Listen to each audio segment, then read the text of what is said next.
Hello, this is a little film on concession, some definition, and some examples. I'm in the module, the PP module, or the persuasion proposal module at this time. And if you scroll down, once you get into the module section, this module, Unit 2 module, sometimes it's called Unit 2, sometimes Unit 3, depending on the semester.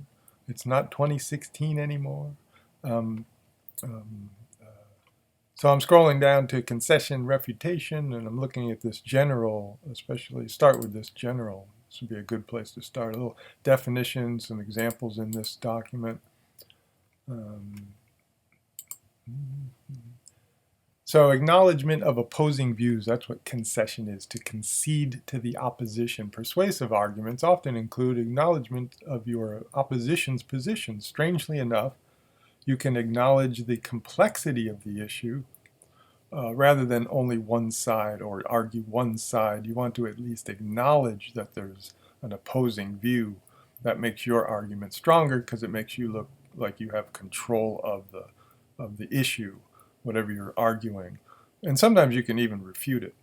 That's called a concession refutation argument, meaning you bring up the opposing argument and you attack it, making it an entirely your strong argument, or maybe one of your weaker arguments because you have to concede and then refute, and you have to attack the concession. But it at least can be an argument for your side. And it's also a useful thing as a strategy just to acknowledge, even if you can't refute or argue against the opposition, at least you're bringing up at least one opposition argument to show, I understand, and we do this all the time. I understand that, there are some problems with this argument of mine, but here's one, and so on, and so on. And so supposedly it makes your argument a little stronger. We need to look at an example right here. For instance, you argue, if you want to argue that couples should live together before marrying, you want to maybe consider the fullness of the issue by examining opposing arguments. So there are a number of good reasons for either side that you're arguing for this idea of the subject of couples should live together before marrying or they should not. That's the issue, the argument subject, and you can argue either way, and people have for many, many years. Couples should live together before marrying. If you're going to take that side, then you might talk about the economics of it. You might talk about the habit, getting to know the other person. It might make the eventual marriage stronger, right? If you were to know each other very well day to day, night to night and day to day for a while. Then get married later, delay the marriage until you can figure out, can we really get along? And so on. So you can bring up all sorts of examples of that and make a pretty good case. And you could do the same thing for the other side, that couples should not live together. So if you're arguing that they should live together, as it says here, you may want to bring up in some cases, an obvious opposition area, which is religious concerns of anyone, really. But in this case, maybe you have if you're talking about a particular couple, there may be that one of the parents of one of the members of the couple has a religious view that says, no, always get married and then live together. You can't be living together in sin, I tell you. So it could be something like that. And you may want to acknowledge that. If you can argue against it, probably you can't, because you'd be arguing against religious doctrine that this parent grew up with. And so the couple may want to consider that and as they're deciding.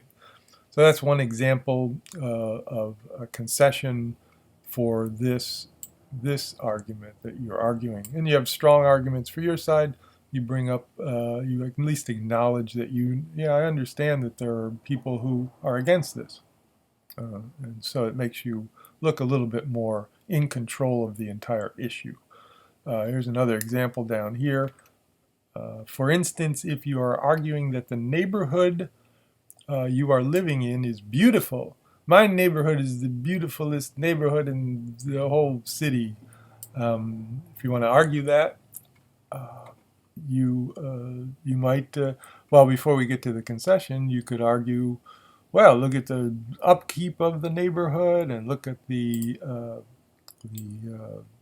let's see, the shrubbery and the clean streets and whatever you think would be contributing to the beauty, maybe the houses, the way they're uh, designed to look.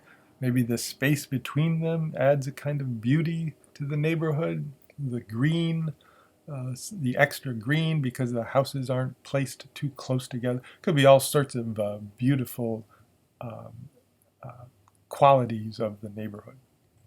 But there's an obvious problem with your particular neighborhood, and so you have to concede that it's there, that it exists. You have to concede, you have to acknowledge at least that there is a mess on one of the corners uh, and it's a now vacant lot where a building, a house, a little brick house, a little nice brick house, it was beautiful, but someone had it torn down, where the neighbors are getting together and say, what is that over there? And so if you're trying to argue that your neighborhood is beautiful, you have to concede that it is beautiful here, it's beautiful there, it's beautiful this way, it's beautiful that way. But there is this one problem area. So I want to acknowledge it. It's a vacant lot. The company tore down the building, didn't clean up all of the debris. We can't get in touch with the company. They seem to have just disappeared and not finished the job. So, but you might be able to refute that a little bit, hopefully. It's there, it's just sitting there. It's an obvious, ugly part of the neighborhood. So you acknowledge it, but you also might want to refute that concession by saying, however, we do have some plans for the future, maybe the near future, because the local government wants to turn the area, that little corner, into a small park eventually. Maybe even a little petting zoo. Maybe not.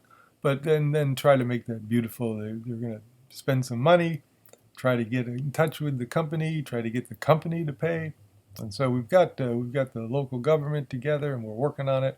And so even though you haven't refuted directly that there's a mess there, at least you're saying that in the future we might be able to get the neighborhood all beautiful.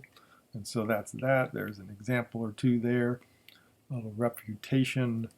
And I want to go to, let's see, the next thing here is some other examples. There's a link here, this next thing, to a website that has some good, again, definition and examples. Here's an example. Dad, I know taking a trip to another country with my friends may be expensive and unsafe. Yeah. But I have studied so hard the past year, and I think I deserve a vacation. You already know, so you understand that the I is trying to persuade the dad figure to, I don't know, pay for it or allow it or whatever it is, this trip with friends. And so starts out with a concession because the I person knows that the dad person will probably say, it's too expensive and it's not safe. No, I don't think it's a good idea. It's too expensive and not safe.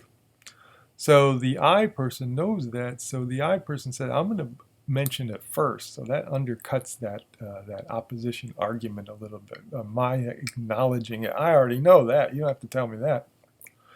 So I know, Dad, that taking a trip to another country with friends may be expensive and unsafe, but I don't know if this is exactly a refutation, but here the I person starts out, he or she starts out with making the argument for his or her side. I have studied so hard the past year, I deserve a vacation.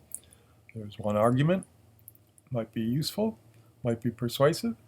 You already know, goes on, you already know how responsible I've been all my life. That's that might be a little bit of an argument against the unsafe concession. Might be refuting the unsafe a little bit. And maybe even the expensive. You know how responsible I am. You'd have to prove that.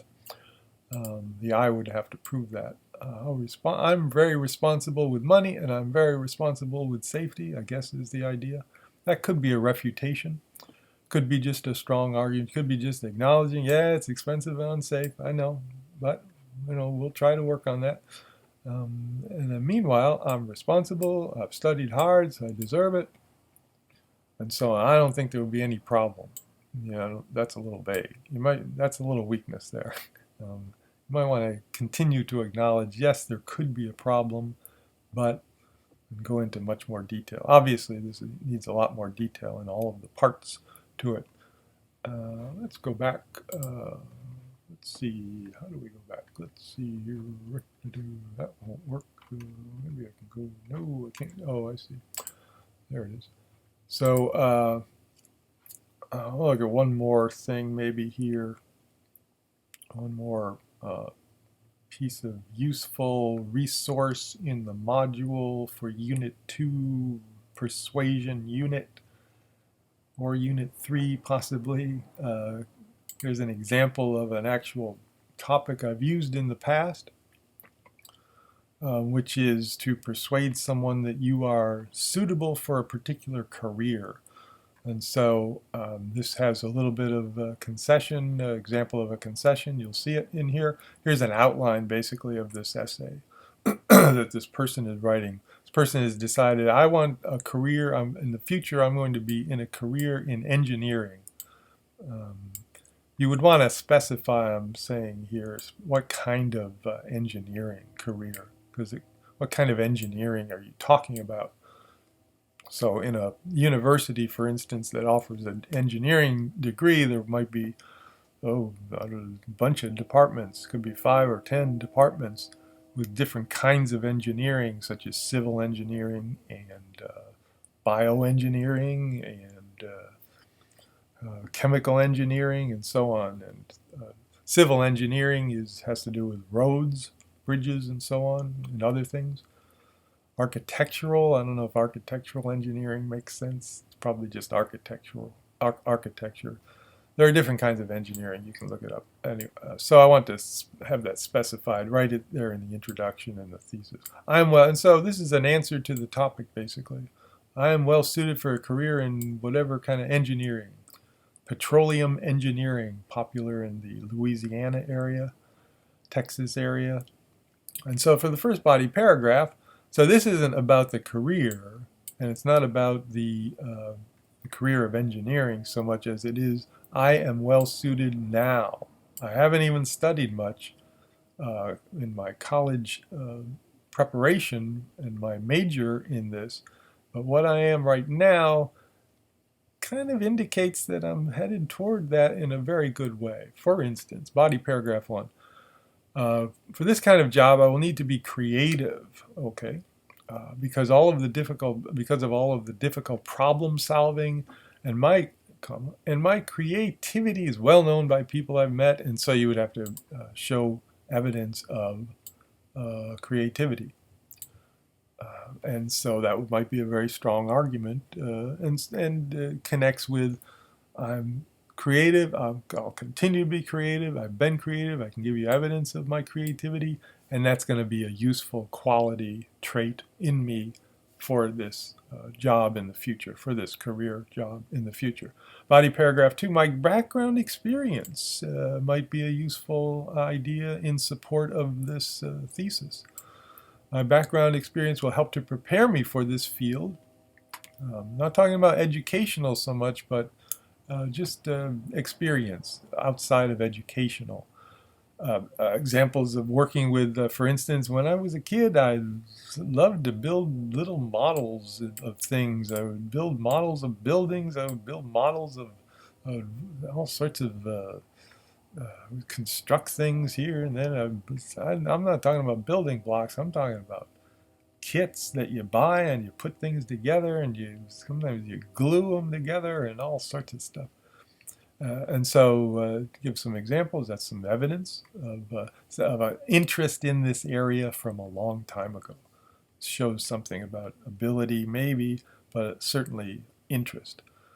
A recent summer job, much more specific kind of recent experience on site with my uncle in the in an oil-related business, gave me some. You would have to, of course, you would develop these 2 points about childhood and last summer or recent summer with illustration, evidence, examples of what you learned and how well you learned it, and so on. What you got out of the models, what it taught you, maybe. However, here we get to a concession body paragraph. An acknowledgement of a weakness about me in my preparation, my suitability for this career in engineering. I know that I have been weak in math, and the math skill is essential for this field. High school grades are low. My high school grades were low. I'm just going to admit it right here. I got a weakness in my argument for my readiness for this career in engineering. My first attempt at the freshman level, usually freshman level college math course was a practice course I had to take. It was a remedial course, developmental educational course. And I had to drop in the middle because I wasn't getting it, and I had other courses that I wanted to focus on, and this one was getting to me too much, taking too much time. So I got a W in that, so I had to drop out. However, I have a weakness in math, continuing into college. However, I might be able to attack this by saying I have been steadily since then improving. And in fact, I got through the math 83 course last semester with a B. So when I retook the course. And so I'm going to move into the college level course pretty quickly next semester, and I'm moving along. All of my persistent attempts at succeeding have assisted me in finally reaching my first math goal, which doesn't completely refute the weakness in math, but it helps. Means there's improvement going on there, working on his weakness or her weakness. Another body paragraph down here for a strong argument without a concession. For this kind of job, I will need to be dedicated and focused all the time, because often the results of what I do will have life and death consequences. With engineering, that's true sometimes. What the performance and the quality of your work can cause safety or not so safe situations, depending on the kind of engineering you're doing. My work ethic is strong and drives my attention to detail, and so you would have to prove. There's the main idea of this one here is I have a strong work ethic, and that makes my attention to detail important, which is important in this job. And so you give examples, prove that, back it up, prove your assertion, prove your claim. And so that's a start on, for this little film, a start on looking at concession in general with some examples, and hopefully that will help, since you're putting some concession into a number of assignments, and maybe already, and also are looking for concession, analyzing concession, and then also in the essay itself, some kind of concession and an acknowledgement of an opposing argument.